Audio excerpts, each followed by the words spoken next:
स्वागत करते हैं जी एक बार फिर आप सब ਦਾ ਅੱਜ ਦੇ ਇਸ ਪ੍ਰੋਗਰਾਮ ਦੇ ਵਿੱਚ ਮੇਰੇ ਨਾਲ ਸਾਥ ਦੇਣਗੇ ਡਾਕਟਰ ਨੀਲ ਟੈਸਲਰ ਜਿਹੜੇ ਕਿ ਇੱਕ ਹੋਮਿਓਪੈਥਿਕ ਐਕਸਪਰਟ ਨੇ ਤੇ ਹੋਲਿਸਟਿਕ ਮੈਡੀਸਿਨ ਦੇ ਵੀ ਇਹ ਐਕਸਪਰਟ ਨੇ।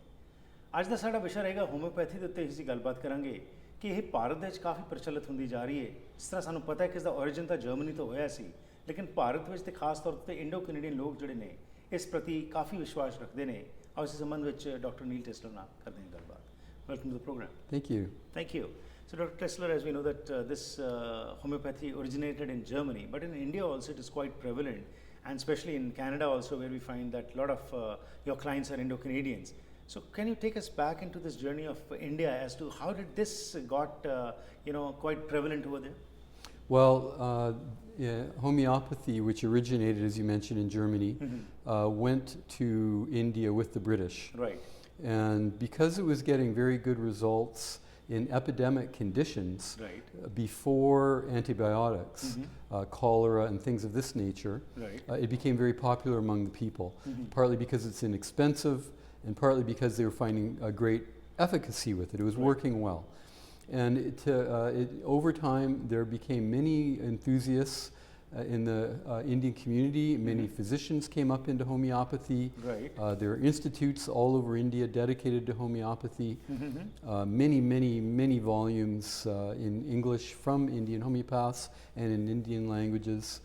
And some of the best teachers and most influential teachers in the world are coming mostly out of Mumbai. There's a group in Mumbai that's having a huge influence in modern homeopathy. Let's go back to the past, the back 35 years and now. What differences are you finding out, or challenges, or I would say some achievements in this particular field, what you particularly observed from the clients to the kind of diseases what you saw earlier to now? Well, that's a very interesting question. You know, there's what we call classical homeopathy, which is the foundational, original form of homeopathy. But on that foundation, many of the modern practitioners and great teachers in homeopathy have found, through their work, new kinds of information. There was a famous Greek homeopath who discovered what we call the essences, or deeper psychological patterns associated with each remedy.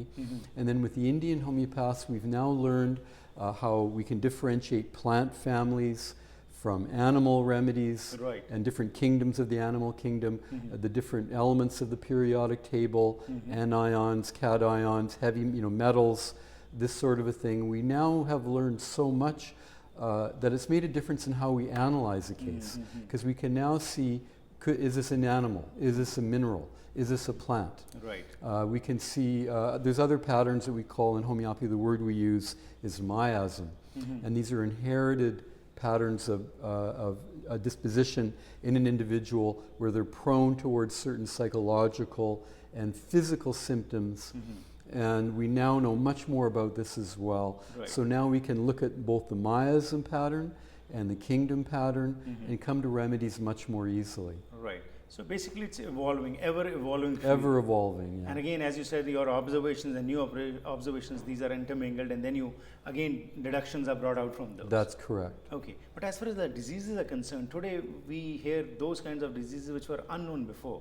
So has homeopathy come up to that level also, where you can face up the challenges what we are facing now as far as diseases are concerned? Well, of course, yes, homeopathy can address many wide-ranging conditions.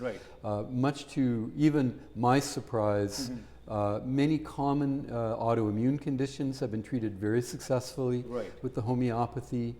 I recently actually attended a seminar with a homeopath from the Bombay group who showed case after case of very severe, normally potentially fatal chronic diseases cured with homeopathy alone. Conditions we see nowadays that are very modern, like allergies, anxiety disorders, these things are also helped tremendously with homeopathy. What future do you see for homeopathy? Well, this is a very interesting question because there are different forces. There's been the evolution of a great feeling among certain sectors of the scientific community that homeopathy is all placebo effect. There's no reality to it whatsoever.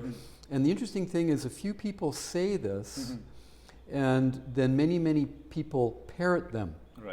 And because I can tell, because they're just saying the same things. but none of them, the critics and their allies, have had any experience of homeopathy. Right. And they don't, and by what they say, it's very clear they don't even understand homeopathy. Because I see on almost a daily basis, you can give the high potency homeopathic remedies and see common, well-known symptoms of the remedy coming out in the very highest of dilutions of the homeopathic remedy. Right. Will bring out profound symptoms in the individual, or profound symptom changes. And it goes against everything these people are saying. Right. So on the one hand, you have the critics who are fighting the growth of homeopathy. On the other hand, you have the public, right, who's more and more intrigued, who has the results they see with their baby, with their children, with themselves, these tremendous improvements, right, without the need for heavy medications, things of this nature. And so you have the public showing more interest and the scientific community pushing back, right, although they don't seem to understand homeopathy to draw their conclusions. You know who's very interested among the scientific community in homeopathy are the physicists. right. The physicists find homeopathy very intriguing and have come out with various ideas about why the homeopathic remedies are working. Right. There's also groups scientists in various parts of the world who've done a lot of work on homeopathy, who now really understand the underlying workings of ultramolecular dilutions, because Right. the problem with homeopathy is the high dilution remedy, which I can Right. explain if you like. By word of mouth, it is spreading like wildfire, because when people see the differences, that is much more effective as compared to the naysayers who are still Yes. on that same premise, thought that it's not working, Yes. the placebo effect and other things what Yes. you're talking. And towards the end, as you mentioned about this particular thing which you need to describe, what is this?